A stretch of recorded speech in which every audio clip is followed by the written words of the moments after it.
মারিদের অসহায় আর্তনাদ চোখে পড়ার মতো ছিল। উপস্থিত সকলে মারিদের দিকে তাকিয়ে এরই মাঝে শোনা গেল ফোনের ওপাশ থেকে কতগুলো পুরুষের হইচই।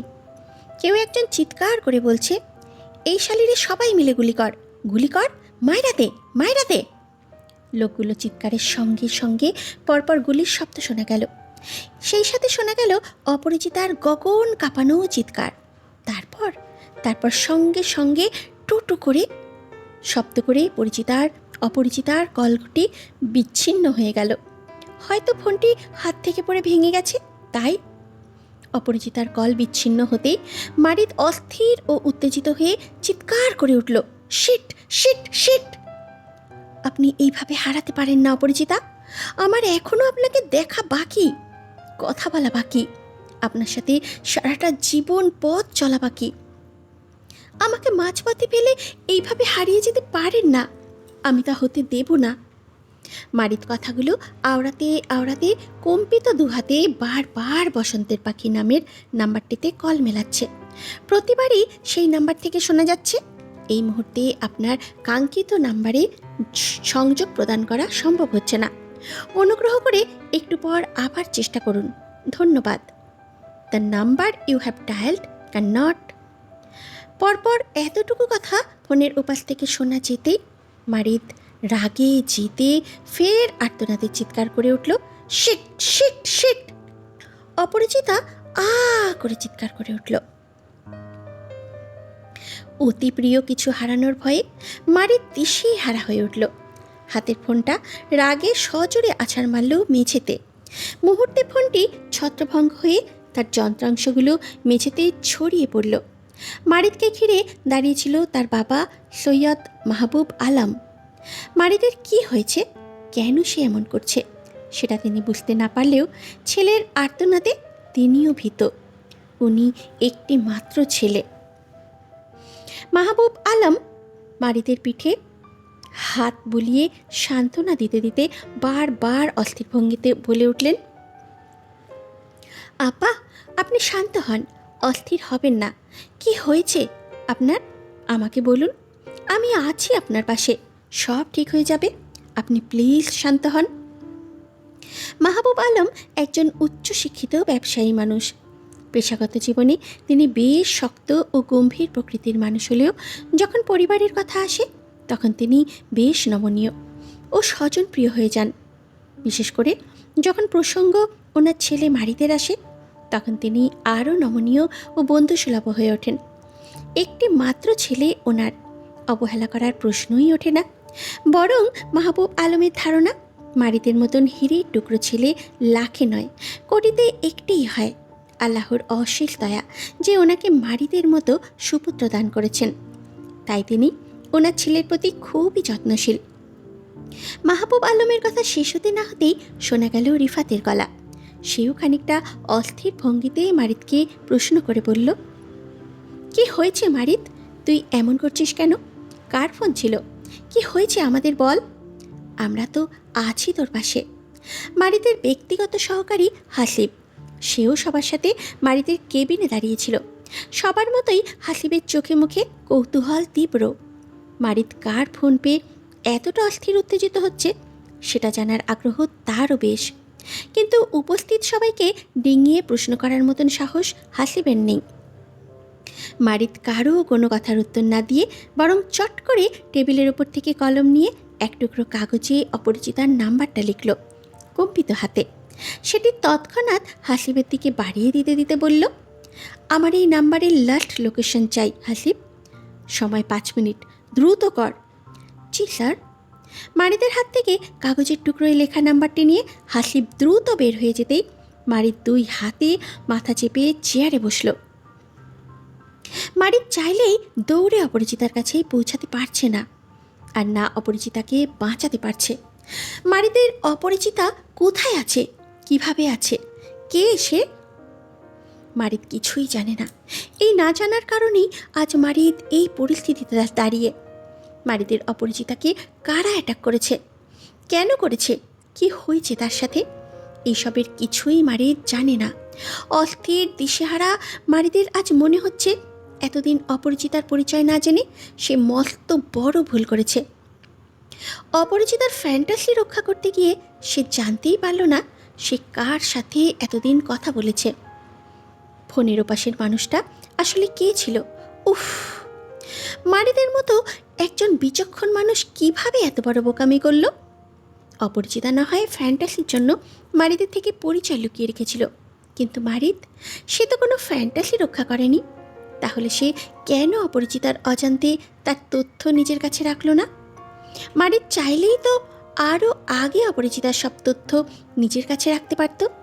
অপরিচিতার পরিচয় জেনে অপরিচিতার থেকে বিষয়টি লুকিয়ে রাখলে হয়তো আজ অপরিচিতার বিপদে সে এইভাবে হাত গুটিয়ে বসে থাকতো না। বরং এতক্ষণে মারিদ অপরিচিতার লোকেশন অনুযায়ী সেখানেই চলে যেতে পারত।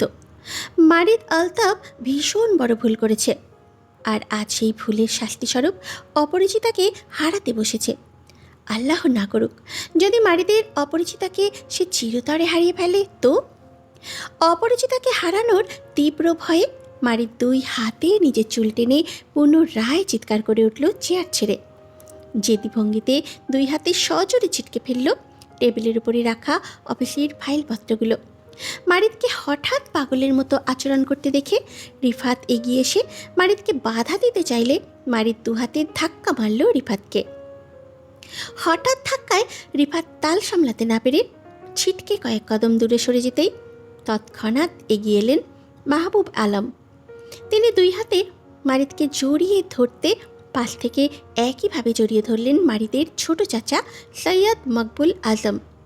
দুইজন মারিদকে জড়িয়ে ধরায় মারিদ গর্জন করে চিৎকার করল, দিশেহারা হয়ে আওড়ালো, আমার সবটা শেষ হয়ে যাচ্ছে বাবা, আমার অপরিচিতা বিপদে আছে, অথচ আমি কিচ্ছু করতে পারছি না। আমার এই ব্যর্থতা আমাকে পাগল বানাচ্ছে, সব কিছু ধ্বংস করে দিতে মন চাইছে। প্লিজ বাবা, save her, I can't believe without her, I can't. মারিদের কথা শেষ হতে না হতেই মাহবুব আলম অস্থির ভঙ্গিতে বললেন, আব্বা আপনি শান্ত হন, আমাকে বলেন কে আপনার অপরিচিতা, কার বিপদ হয়েছে? আমি এক্ষুনি পুলিশ ফোর্স পাঠাচ্ছি সেখানে, দরকার পড়লে আমিও যাব। তারপরও আপনি উত্তেজিত হবেন না, আপনার বাবা আপনার পাশে আছে, আপনি একা নন। জেদি মারিদ কাঠ হয়ে দাঁড়িয়ে রইল। বাবা, চাচা কিংবা রিফাতের কারো কথায় কোনো উত্তর করল না। আর মারিদকে জেদি ভঙ্গিতে দাঁড়িয়ে থাকতে দেখে মাহবুব আলম মারিদকে ছেড়ে দিলেন, বারবার মারিদের শরীর স্পর্শ করে সান্ত্বনা দিচ্ছেন এটা সেটা বলে। অথচ মারিদ পাথরের মূর্তির মতো দাঁড়িয়ে, চোখ দুটো ক্রমশই রক্তিম হয়ে উঠছে। অতি জেদে চোয়াল দুটো শক্ত করে দুই হাত মুঠোয় পিষছে। কারো কথা কানে যাচ্ছে না তার। মারিদের এই মুহূর্তে হাত গুটিয়ে বসে থাকার ব্যর্থতা তাকে ভিতর থেকে তোলপাড় করছে। এর মাঝেই 10-12 মিনিটের মধ্যে হাসিব পুনরায় ফিরে আসলো। হাতে এক টুকরো কাগজ, তাতে একটি ঠিকানা। দ্রুত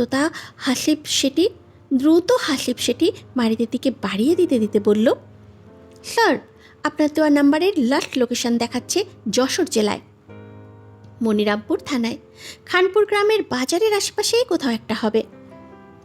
যশোর জেলার নামটা শুনতে মারিদ অবিশ্বাস্য নজরে তাকালো হাসিবের দিকে।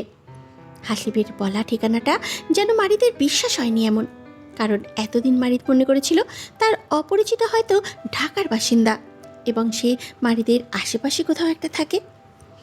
এই জন্য অপরিচিতা মারিদের সামনে আসতে চাইতো না ভয়ে, বরং নিজেকে লুকিয়ে রাখতে চাইতো। কিন্তু এখন লোকেশন ট্রেস করতে গিয়ে বেরিয়ে আসলো মারিদের অপরিচিতা ঢাকার মধ্যে নয়, বরং যশোর জেলায় আছে। আচ্ছা, মেয়েটা যশোরে কেন গিয়েছিল? বেড়াতে, নাকি মেয়েটার বাড়ি যশোরে? মারিদের এত প্রশ্নের উত্তর কে দিবে? তাছাড়া ঢাকা থেকে এত দূরে যশোরে চাইলেই মারিদ চট করে পৌঁছাতে পারবে না, এতে সময়ের প্রয়োজন। এত সময় তো মারিদের নেই। মারিদের অপরিচিতা বিপদে আছে, আর মারিদ সময় মতো পৌঁছাতে পারছে না বলেই দিশে হারা মারিদ অস্থির উত্তেজিত ভঙ্গিতে হাসিবকে ফের আদেশ করে বলল, হাসিব হেলিকপ্টারের খবর দে, আমি যশোরে যাব, সঙ্গে এই নাম্বার ব্যবহারকারীর সকল ডিটেলস বের কর, কে বা কারা এই সিম ব্যবহার করত, তার সকল তথ্য চাই আমার, কোনো কিছু যেন বাদ না পড়ে। জি স্যার। মারিদের কথায় সম্মতি জানিয়ে হাসিব তৎক্ষণাৎ চলে গেল। হাসিব যেতে যেতে কল করে লোক লাগালো ফের কল সেন্টারে। মারিদের দেয়া নাম্বারটা দিয়ে বলল যেন রেজিস্ট্রেশন করা সিমের ব্যবহারকারীর সকল তথ্য জরুরি ভিত্তিতে তাকে পাঠাতে, সেই সাথে হেলিকপ্টারকে খবর দিতে। সময় নিয়ে মারিদের বিল্ডিংয়ের ছাদে উপস্থিত হলো একটি হেলিকপ্টার। মারিদ পূর্ব থেকে ছাদে উপস্থিত থাকায় সে তৎক্ষণাৎ দৌড়ালো সেই দিকে। মারিদের পিছন পিছন রিফাত আর হাসিব দুজনেই উঠল। হেলিকপ্টারটি আকাশে উড়ে যেতে মাহবুব আলম সেদিকে তাকিয়ে রইলেন চিন্তিত মুখে। মারিদ কোথায় গেছে তিনি জানেন, তারপরও ছেলের জন্য তিনি বেশ চিন্তিত। যদিও রিফাত হাসিব গিয়েছে সঙ্গে, তারপরেও তিনি তার মেজ ভাই সৈয়দ রবিউল শাহকে ফোন করে মারিদের কথা জানালেন। সেই সাথে বললেন যশোরের মনিরামপুর থানায় যোগাযোগ করে সহযোগিতা চাইতে বিশেষভাবে, যেন মারিদকে থানার পুলিশ সর্বোচ্চ সহযোগিতা করে। হলো তাই। মারিদ যশোরে পৌঁছানোর আগেই তার চাচা যশোর জেলার মনিরামপুর থানাসহ আরও বেশ কিছু থানায় ফোন করে জানালেন মারিদের বিশেষ খেয়াল রাখতে। অথচ দিশেহারা মারিদ যশোরে পৌঁছাতে সময় তখন সন্ধে 7টা পার হয়ে গেল। অপরিচিতার ফোন এসেছিল 4:45 আর মারিদ যশোরে পৌঁছালো 7:15। প্রায় 2 ঘন্টার মতো সময় লাগলো এর মাঝে। এত সময়ে নিশ্চয়ই মারিদের অপরিচিতাকে বাঁচানো সম্ভব নয়। তারপরেও মারিদ লোকেশন অনুযায়ী প্রথমে মনিরামপুর থানায় নামল। পুলিশ ফোর্স সহ গাড়ি নিয়ে বের হলো লোকেশন অনুযায়ী খানপুর গ্রামের বাজারের সম্মুখে। চাঁদবিহীন আকাশে সন্ধে 7টার সময় কেমন গা ছমছম পরিবেশ দেখাচ্ছিল গ্রামের রাস্তাগুলোতে। মানুষ হাতে টর্চ নিয়ে যাতায়াত করছে। এর মাঝে একত্রে পুলিশের 5-6টি জিপ গাড়ি থামতে দেখে যাতায়াতকারী মানুষগুলো সেদিকে তাকাচ্ছে ভয়ে ভয়ে। থানার ওসি নিজে মারিদের সঙ্গে এসেছেন। উপর থেকে অর্ডার এসেছে যেন মারিদের সঙ্গে তারা মেয়েটির সন্ধান করে। 24 ঘন্টার আগে কোনো কিডন্যাপিং কেস হাতে নেওয়া হয় না তাদের। অথচ মারিদ আলতাফের টাকা আর ক্ষমতার জোরে 1-2টি পুলিশ নয়, পুরো পুলিশ ফোর্স এসেছে মারিদ আলতাফের সিকিউরিটি হয়ে।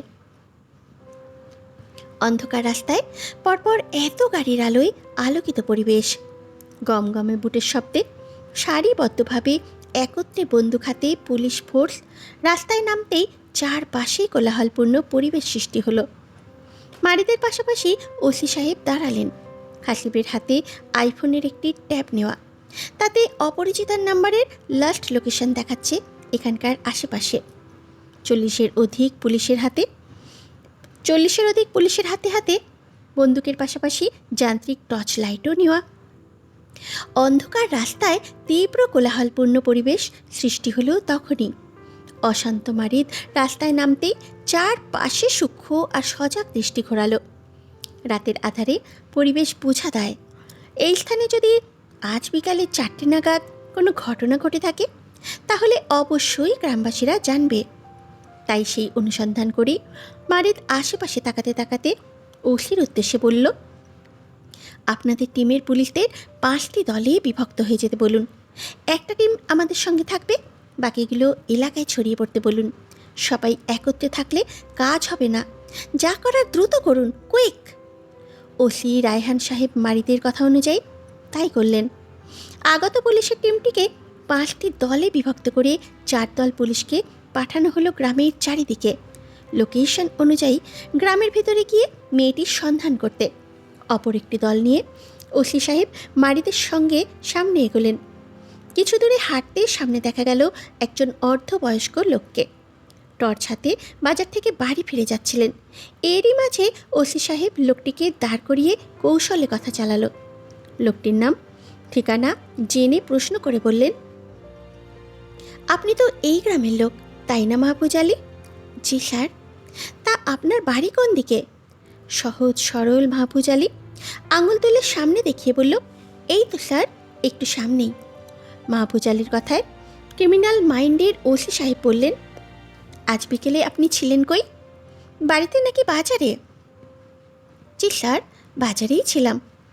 পরপর বয়স্ক লোকটির কথায় ওসি সাহেব বয়স্ক মাহফুজ আলীর কাঁধে হাত রেখে বন্ধুসুলভ আচরণ করে বললেন, বাজারে থাকলে তো আপনি বলতেই পারবেন আজ বিকেলে 4টে নাগাদ এখানে কোনো দুর্ঘটনা ঘটেছে কি না, মানে চুরি ডাকাতি কিংবা কেউ কিডন্যাপ হয়েছে এমন কোনো ঘটনা কি ঘটেছে আজ?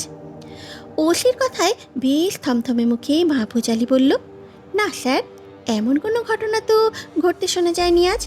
আমি তো সারা বেলা বাজারে ছিলাম, কিন্তু এমন কোনো ঘটনা ঘটতে শুনিনি স্যার।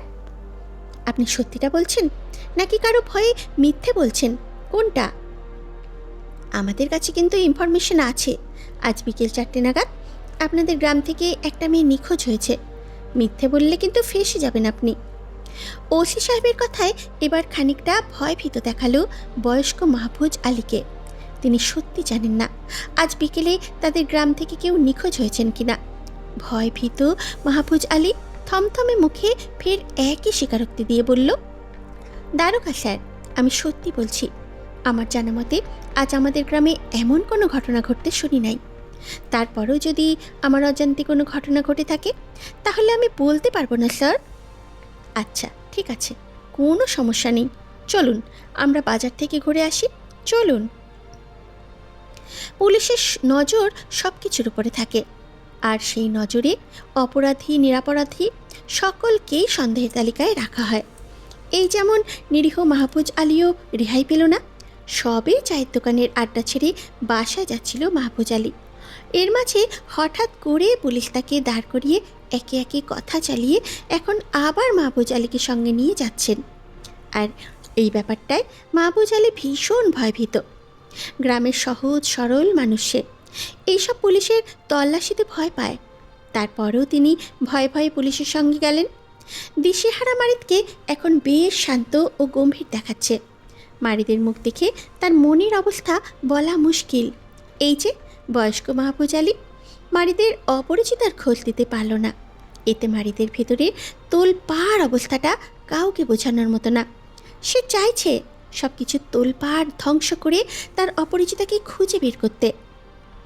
মারিদ 2 হাত শক্ত মুঠোয় পিষে নিজেকে কন্ট্রোল করল। রিফাত ওসি সাহেবের অপর পাশে দাঁড়িয়ে, হাসিব মারিদের পিছন পিছন হাঁটছে, মারিদের অফিসিয়াল ফোনটা নিয়ে, অন্য হাতে আইফোনের ট্যাব নেওয়া। মারিদের নিজের ফোনটা তো বিকেলে ভেঙে ফেলেছে, সেই জন্য মারিদের পরিবারের সঙ্গে সে এই ফোনে যোগাযোগ করছে। মারিদের বাবা সৈয়দ মাহবুব আলম থেকে শুরু করে মারিদের মেজ চাচা, ছোট চাচা কিছুক্ষণ পরপর হাসিবকে ফোন করে মারিদের খোঁজ চাচ্ছেন। সাথে মারিদের অনুসন্ধানকৃত মেয়েটির খোঁজ পেয়েছেন কিনা সেটাও জানতে চাচ্ছেন। এতে বরাবরই হাসিবের একই উত্তর হচ্ছে, মেয়েটির সন্ধান তারা এখনও পায়নি, পেলে অবশ্যই জানাবে। অথচ এর মাঝেই হাসিবের হাতের ট্যাবে মারিদের দেয়া অপরিচিতার নাম্বারের সকল তথ্য সেন্ট্রাল কল থেকে তাদের লোক পাঠালো। তথ্যটি দেখে হাসিব খানিকটা কপাল কুঁচকালো। অ্যাড্রেসে সিলেট দেওয়া, যশোর থেকে এখন আবার সিলেট, ব্যাপারটা কেমন এলোমেলো লাগছে হাসিবের। তারপরেও সে মারিদকে ডাকল না, বরং মেয়েটির খোঁজ করা শেষে মারিদকে এই তথ্যটি দেবে ভেবে সেও মারিদের পিছন পিছন গ্রামের বাজারে পৌঁছালো। গ্রাম্য বাজার হওয়ায় সন্ধ্যে 7টা নাগাদ বেশ ভালোই মানুষের উপস্থিতি ছিল বাজারে। দোকানপাট তখনও সব খোলা, মানুষের আনাগোনা ও কোলাহল বেশ। এলাকার মাহফুজ আলুকে নিয়ে থানার ওসি গ্রামের বাজারে প্রবেশ করতে মানুষের মধ্যে হইচই পড়ে গেল। এলাকায় পুলিশ এসেছে বলে গ্রামের বাজারে তখন এলাকার চেয়ারম্যানেরও উপস্থিতি ছিল। তিনি থানার ওসির সঙ্গে বেশ কিছু নতুন মুখ দেখে চায়ের দোকান থেকে বেরিয়েও আসলেন। ওসি সাহেব চেয়ারম্যানের সঙ্গে হাত মেলাতে মেলাতে কৌশলে বললেন, কি চেয়ারম্যান সাহেব, এলাকার খবর কি? শুনলাম আপনাদের এলাকায় নাকি মেয়েরা নিখোঁজ হচ্ছে, ব্যাপারটা কি সত্যি? না স্যার, আমাদের এলাকায় তো এরকম কোনো ঘটনা ঘটতে শোনা যায়নি। চেয়ারম্যান সাহেবের কথায় ওসি সাহেব বেশ রসিয়ে রসিয়ে বলল, শাক দিয়ে মাছ থাকতে চাচ্ছেন চেয়ারম্যান সাহেব? এতে লাভ হবে মনে করেন? বিড়াল কিন্তু গন্ধ শুকে চলেই এলো। এবার সামলাবেন কিভাবে? স্যার, আমরা কেউ আপনাকে মিথ্যা বলছি না। আমি বাদে আমার এলাকার অনেকেই উপস্থিত আছে এখানে। আপনি চাইলে এখানের উপস্থিত সকলকে এক এক করে জিজ্ঞাসা করতে পারেন, সবাই একই কথা বলবে। চেয়ারম্যান সাহেবের কথায় ওসি সাহেব ফের রসিয়ে রসিয়ে বলল, সবাই একই কথা বলবে কি না সেটা আপনি ঠিক করে দিচ্ছেন কেন চেয়ারম্যান সাহেব? কে কি বলবে সেটা তো আপনি ঠিক করবেন না, তাই না? না স্যার, আসলে আপনার আসল নকল পরে দেখব চেয়ারম্যান সাহেব। আগে আমরা আসামি দেখি, তারপর না হয় আপনাকে দেখব। নাকি আপনিই আসামি, কোনটা?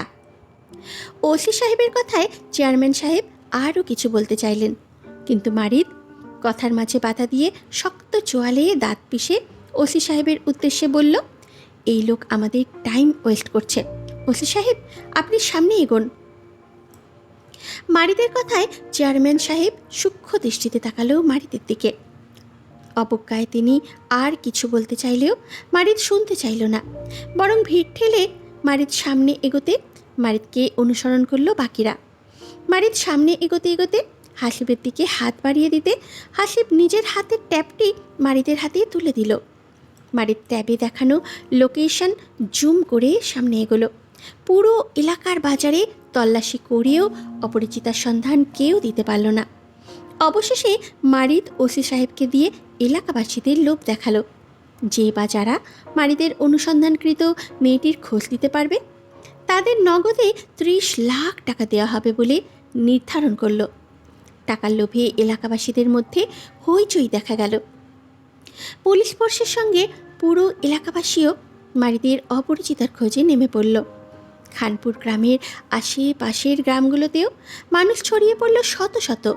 রাত ভোর এলাকা জুড়ে ও আশেপাশের এলাকায় অপরিচিতার তল্লাশি চলল, কিন্তু দুর্ভাগ্যবশত কেউই মারিদের অপরিচিতার খোঁজ দিতে পারল না। শত শত হাজার হাজার এলাকাবাসীর খোঁজাখুঁজিতেও অপরিচিতার বিন্দু মাত্র তথ্য বেরিয়ে আসলো না। মারিদের টাকা 2 হাতে খরচ করতে দেখা গেল হাসিব ও রিফাতকে। এলাকাবাসী যে বা যারা অপরিচিতার খোঁজে নেমেছে তাদের সবাইকে কিছু অর্থবহ খাবার দেওয়া হচ্ছে পুলিশের মাধ্যমে। এই কার্যক্রম চলল রাত 3টা নাগাদ। মারিদ এলাকার বাজারের একটা বেঞ্চে মাথা নুয়ে শক্ত হয়ে বসে। চারপাশে শুধু একই গুঞ্জন, আদৌ মারিদের অনুসন্ধানকৃত এমন মেয়ে আছে কিনা। তাছাড়া যদি সত্যিই খানপুর গ্রামে কোনো মেয়ের উপরে অ্যাটাক করা হতো তাহলে এলাকাবাসীর মধ্যে কারো না কারো চোখে তো পড়তো বিষয়টা। অথচ গ্রামবাসীর কথা অনুযায়ী তাদের গ্রামে আজ এমন কোনো ঘটনা ঘটতে শোনা যায়নি। নেই নেই নেই, অপরিচিতার খোঁজ কোথাও নেই। হঠাৎ করে যেন মেয়েটি গায়েব। শক্ত কাঠ হয়ে বসে থাকা মারিদের মনের অবস্থা বোঝা দায়। রিফাত সেই বিকেল থেকে দৌড়াদৌড়ি করতে করতে এখন সে বেশ ক্লান্ত। রাত তখন হতবাক কণ্ঠে মেয়েটি তৎক্ষণাৎ মারিদকে শুধালো, বউ। মারিদ বুঝল সে আবারও কথায় কথায় ভুল কিছু বলে ফেলেছে। সম্পর্কে জড়ানোর আগেই মেয়েটিকে তার বউয়ের জায়গা দিয়ে ফেলেছে। বিষয়টি বুঝতে পেরে সে অস্বস্তি বোধ করল। গুমোট পরিবেশে সে আবারও বিড়বিড় করে বলল, শিট এগেইন।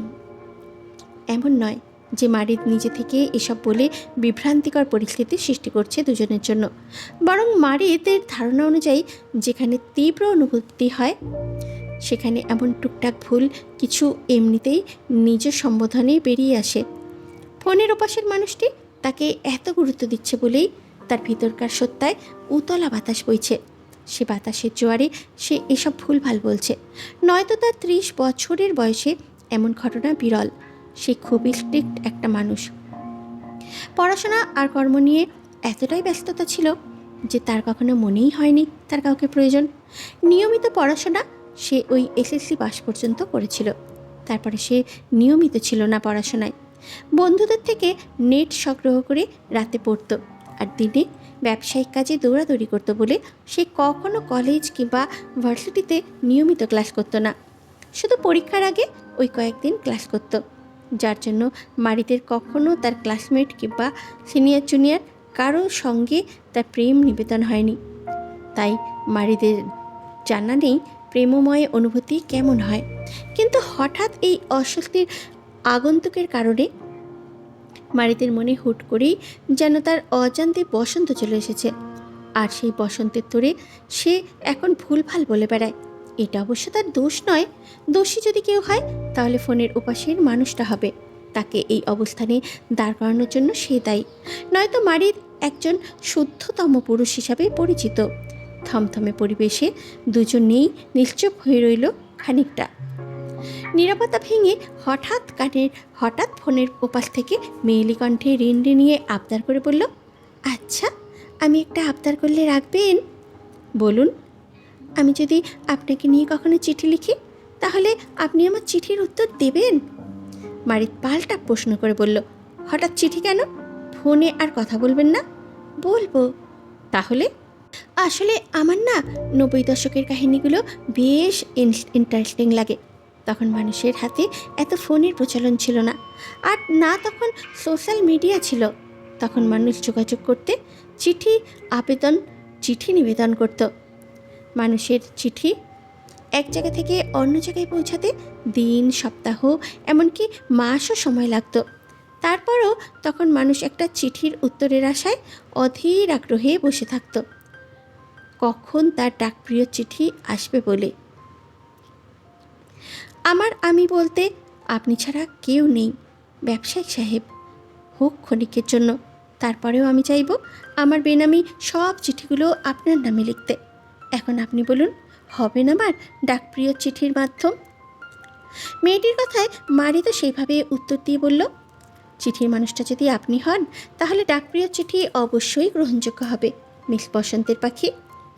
মারিদের কথায় খুশি হয়ে চট করে ধন্যবাদ জানিয়ে বলল মেয়েটি, ধন্যবাদ কেন? আমার ডাকপ্রিয়র হওয়ার জন্য? সেটা তো অবশ্যই।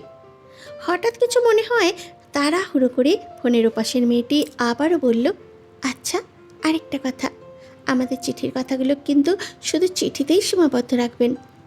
চিঠির কোনো কথা আপনি ফোনে বলতে পারবেন না। যদি বলেন তাহলে চিঠি লিখে মজা পাবো না আমি। তাই চিঠির কথাগুলো শুধু চিঠিতে থাকবে, আর ফোনের কথা ফোনে। দুটো বিষয় কখনো একত্রে করবেন না, মনে থাকবে? জি মহারানী, যথা আজ্ঞা। তা আপনার চিঠি পাচ্ছি কবে? আমার কোন ঠিকানায় চিঠি পাঠাবেন? মেয়েটি সুন্দর হেসে বেশ স্বতঃস্ফূর্ততার সঙ্গে মারিতকে জানালো, পাঠাবো কোনো একদিন, কোনো একভাবে ঠিক পৌঁছে যাবে চিঠি আপনার কাছে, মিলিয়ে নিন।